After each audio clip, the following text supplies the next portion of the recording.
Baik, ini adalah materi pertemuan kedua untuk tren pangan dan kuliner global. Materinya adalah transformasi industri pangan dan kuliner. Dalam hal ini adalah pengaruh teknologi dan tren masyarakat. Ya, karena ini dalam bentuk video, jadi saya tidak akan menjelaskan panjang lebar, hanya bagian-bagian penting dan isinya tentang apa sih gitu. Saya harapkan nanti teman-teman bisa menggali sendiri ya, bisa menggali sendiri bagaimana kemudian materi ini tentang apa sih, seperti apa, itu bisa mendalami sendiri. Baik.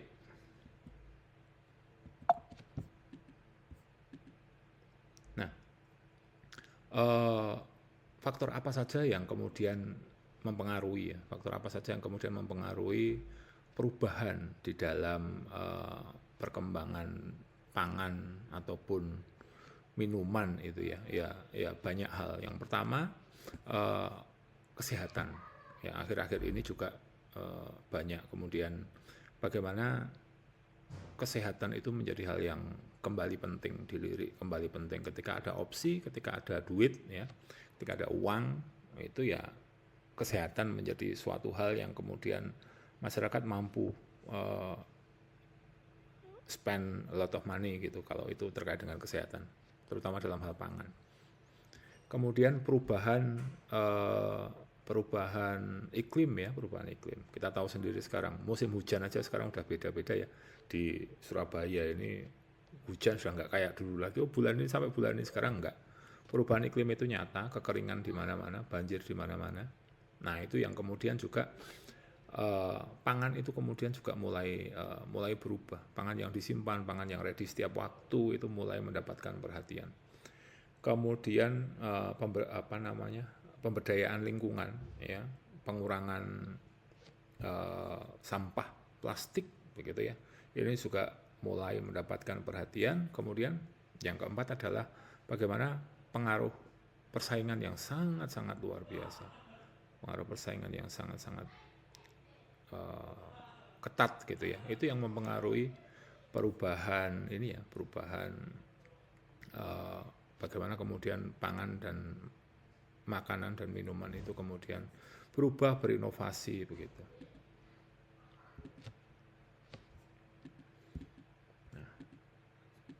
Baik. Nah, kemudian perkembangan ini juga tidak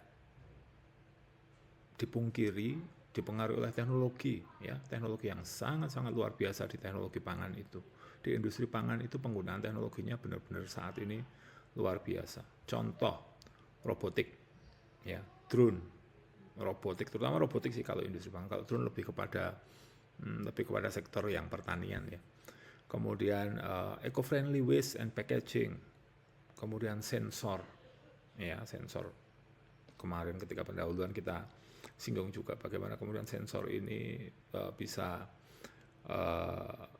dimanfaatkan untuk berbagai hal di industri pangan. Blockchain, AI, augmented reality, kemudian mobile apps, online ordering, kemudian 3D printing. Ini 3D printing ini kita punya juga ya, kita punya di lab ya, kalian juga bisa pakai.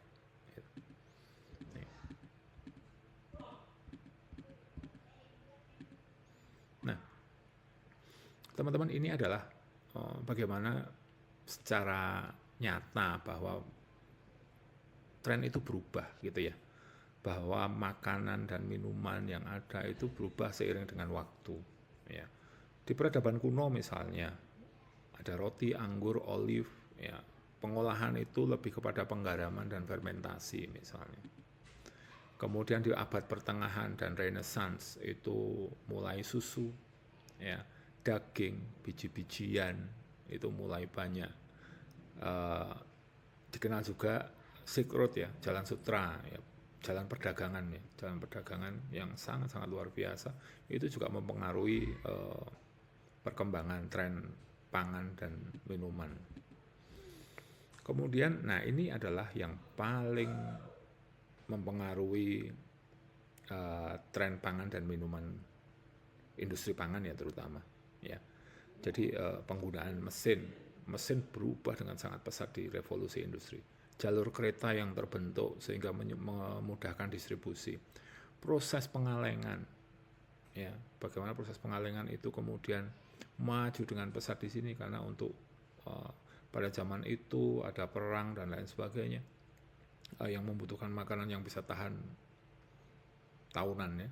Nah itu yang mengakibatkan perkembangan yang sangat pesat. Pendinginan, industri tepung, gula, ya, makanan-makanan kaleng itu berkembang pesat ya, sampai sekarang.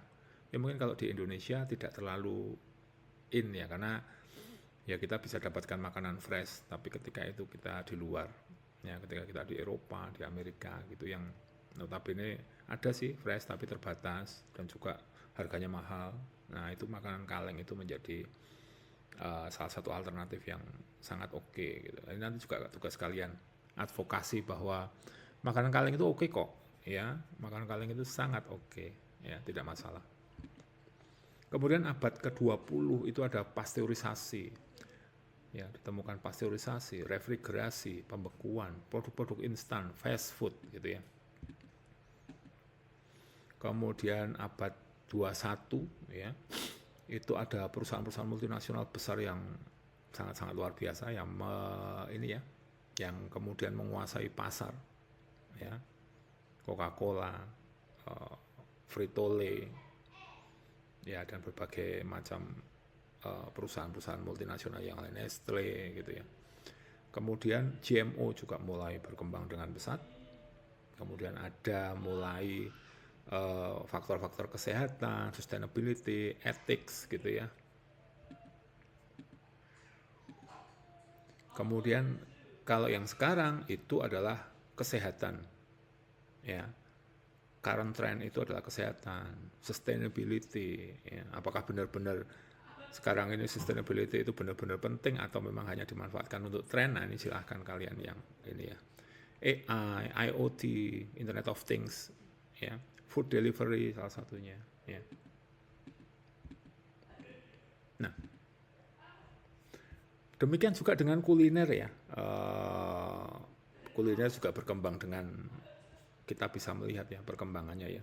Di zaman prehistorik ya adanya ya api, penemuan api, pemanggangan, pit cooking begitu. Kemudian peradaban kuno itu ada perebusan, pemanggangan, masih fermentasi mulai ditemukan. Abad pertengahan ada beberapa teknik ya, beberapa teknik yang kemudian ditemukan, oven mulai digunakan, baking, roti gitu ya. Renaissance itu ada teknik-teknik kuliner, butter, penemuan butter, cream, grilling, smoking, steaming begitu. Itu juga ditemukan. Berkembang dengan pesat juga di revolusi industri kalau yang tadi. Nah, industrinya berkembang dengan pesat, alat-alat memasaknya juga banyak. Pengalengan tadi sudah disebutkan, penggorengan, minyak, lemak itu mulai ditemukan. Abad ke-20 mulai ada oven elektrik, gas, sous vide teknik memasak, grilling, barbecuing gitu ya. Nah, di abad 21 induksi ya ditemukan juga induksi, kemudian mulai berkembang ke arah gastronomi molekuler, bagaimana kemudian makan itu tidak hanya sekedar kebutuhan kenyang gitu, tapi ada sisi-sisi lain yang kemudian dikembangkan. Ada juga digital and smart cooking, 3D fruit printing juga berkembang pesat ya sekarang ini. Nah, peran peran teknologi ya pada food industry ya, otomasi misalnya, robotik misalnya contohnya gitu ya, sangat-sangat luar biasa. Industri mana sih sekarang ini yang nggak pakai robot? More or less ya, sedikit banyak itu semuanya pasti pakai. Kemudian AI digunakan juga untuk quality control misalnya. Nah, salah satunya yang keren banget itu adalah prediksi perilaku konsumen, pola penjualan, iklim, sosial media. Oh, pada usia seperti ini sukanya makan apa? Ya, pengembangannya itu harus seperti apa gitu. Kemudian Internet of Things itu digunakan untuk smart farming, smart refrigeration, smart supply chain, monitoring. Bagaimana barang saya ada di mana sekarang? Barang saya kondisinya di mana gitu ya. Kemudian ada smart kitchen, ya. Ya ada beberapa contoh ya. Smart oven misalnya, mengatur suhu dan waktu secara otomatis. Smart coffee mesin, konsentrasi kopinya berapa, gitu itu bisa diatur perkembangannya ngarah ke situ. Smart refrigerator, ya Samsung punya ini, ya mungkin di rumah kalian juga punya, ya. Ada yang kemudian bisa mendeteksi di kulkas saya adanya apa ya, kemudian dengan ada barang itu masaknya apa ya, gitu ya. Atau yang expired mana ya, ini harus dikeluarkan, gitu. Misalnya gitu. Perkembangannya ke arah situ. Kemudian ada smart scale, ya, mensuggest resep ya, resep apa yang kemudian bisa direkomendasikan gitu ya. Ada smart cooking assistant, Google Nest Hub kalau kalian pernah cek ya, koleksi resep, tutorial, kemudian ada cookers juga gitu ya, banyak banget. Smart kitchen ini kayaknya mulai berkembang ke arah situ deh gitu. Kalau kalian lihat iklan-iklannya atau kalian ke Hartono deh gitu ya, lihat apa ya yang sekarang ini kemudian dipakai gitu ya. Ya mungkin kita mungkin saya ya sebagai orang konvensional, gimana ya, rentan rusak nggak ya yang dengan teknologi kayak gitu ya. Saya sukanya yang konvensional saja, yang tahan lama misalnya. Tapi ya perkembangannya pasti ke arah situ. Ya perkembangannya ke arah situ dan kalian bisa membuktikan juga. Ya. Kemudian ada digital food supply chains. Misalnya food traceability, Walmart, IBM, Food Logic gitu ya. Perjalanan misalnya kalian mengimpor salmon dari Alaska gitu misalnya. Ya. Barangnya di mana nih? Suhunya berapa nih? Oh, barangnya ternyata baru sampai mana? Jepang misalnya. Suhunya berapa? Bisa ditulis semua itu. Ya. Ya, seperti itu, model-model seperti itu. Kemudian ya ini monitor rantai dingin ya. Berapa suhunya, suhu kelembapannya, lokasinya di mana, itu untuk sayur, buah, ikan, barang-barang segar gitu ya. Kemudian manajemen stok di pergudangan itu apa saja yang tersedia, apa saja yang kurang. Dengan seperti itu kita harus nambah berapa. Prediksi permintaan ya, kalau di musim dingin atau musim hujan ini kira-kira misalnya mie instan kuah gitu, Indomie kuah itu di musim hujan itu stoknya ngeluarinya sama enggak ya dengan di musim kemarau yang panas banget misalnya. Itu kalau di luar musim dingin, apa barang-barang yang kemudian diminati oleh konsumen, ya pakai Internet of Things gitu, itu dideteksi. Gak tahu kalau kita di sini udah sampai ke situ atau belum. Ya, yang jelas kalau di sini, oke, Lebaran berarti kue-kue kering banyak, gitu, karena banyak yang minta, gitu. Setahu saya sih itu. Cuman apakah itu kemudian sudah menggunakan teknologi yang lebih canggih untuk mendeteksi itu, kurang tahu juga. Tapi bisa dilakukan seperti itu. Kemudian marketplace digital, Alibaba misalnya, Hema, ya. Kemudian QR code misalnya, ini juga digital semua ya. Kemudian perkiraan permintaan produk, forecasting, PepsiCo, Frito-Lay itu pakai semua.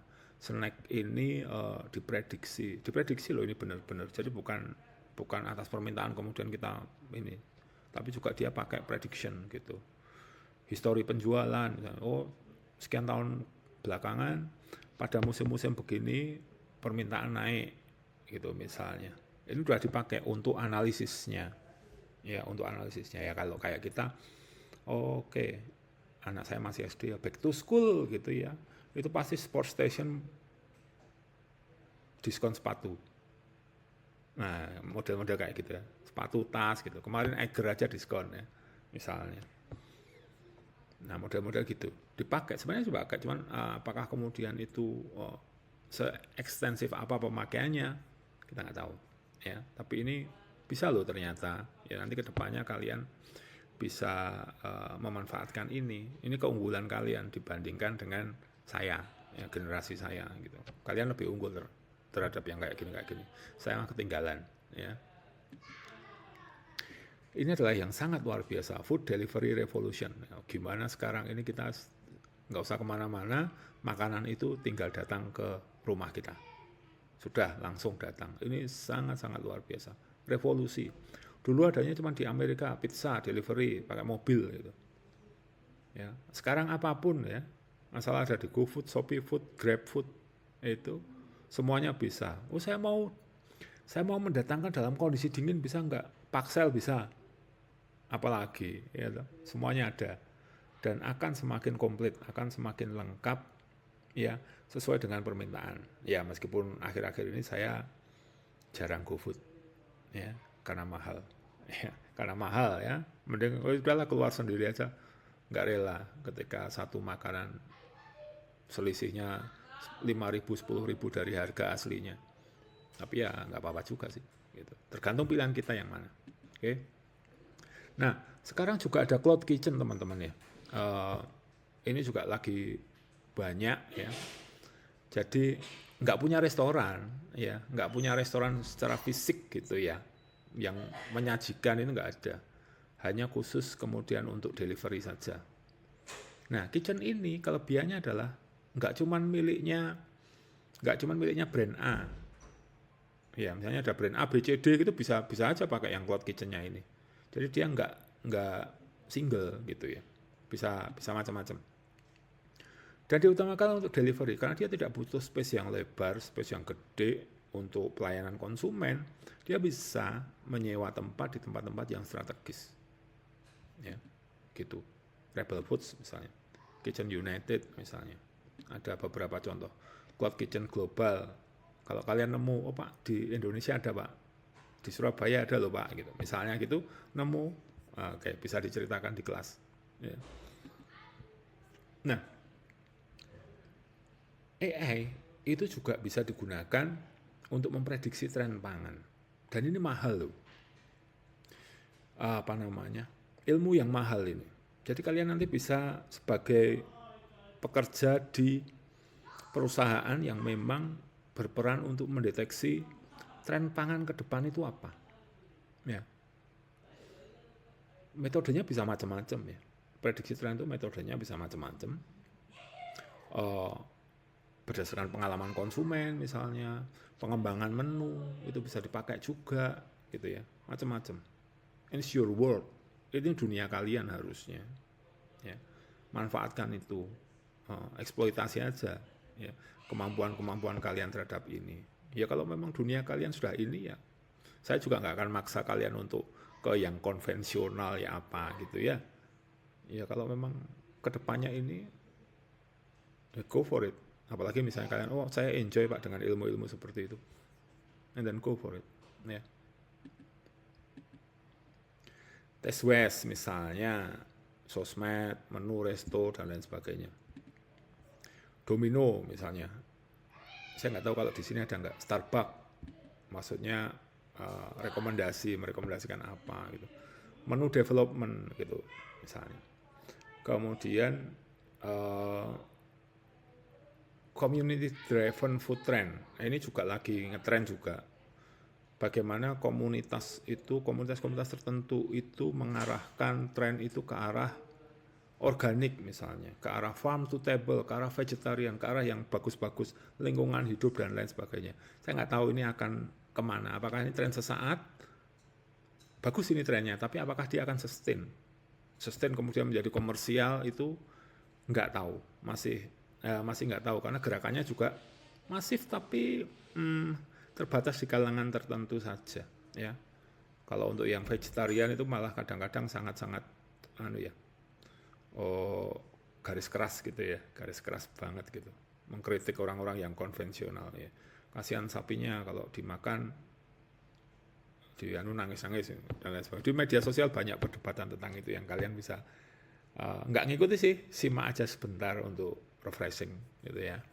Nah ini bagus, cuman di mata kuliah ini kita fair ya, meskipun mungkin siapa vegetarian siapa enggak gitu, enggak terkait dengan itu, tetapi kita fair menilai ya. Menurut saya ini bagus, tetapi apakah kemudian ini akan masif, akan kemudian berdampak besar, waktu yang akan membuktikan ya, karena masih banyak halangannya. Salah satunya cost, mahal ya. Kemudian sosial media ini luar biasa ya, luar biasa.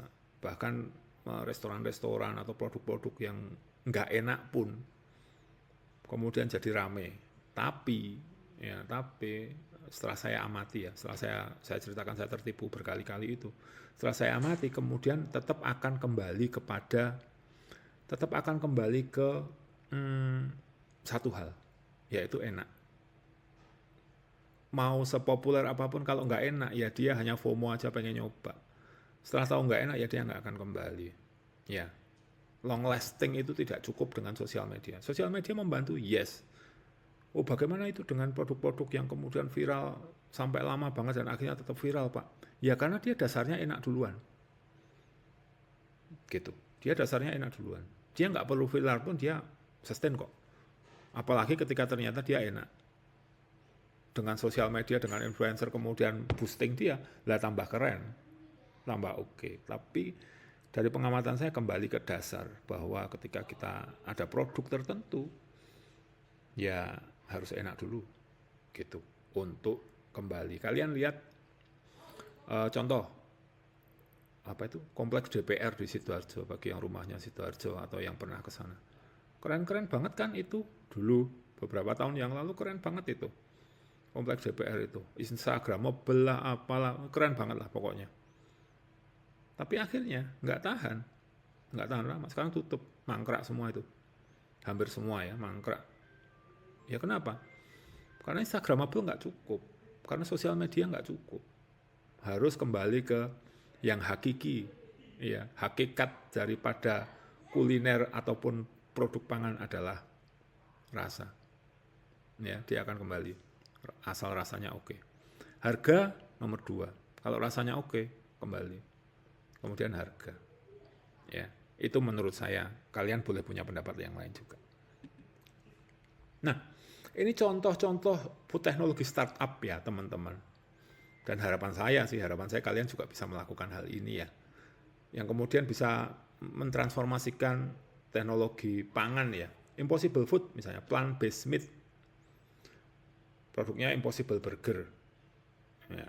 Kamu bisa nggak? Bisa. Kakak kelas kalian skripsi aja bisa. Hanya kan kemudian kita tidak sampai ke arah mengembangkan itu yang kemudian jadi terkenal. Gitu ya. Tapi kalau untuk skripsi, untuk produk-produk dikembangkan, banyak. Edible coating, ini saya kebetulan dan kakak-kakakmu mengembangkan ini. Sekarang ini dengan Bu Winda juga ini mengembangkan edible coating juga. Banyak yang ke situ. Kemudian lab grown meat, nah ini belum, teknologi kita nggak cukup.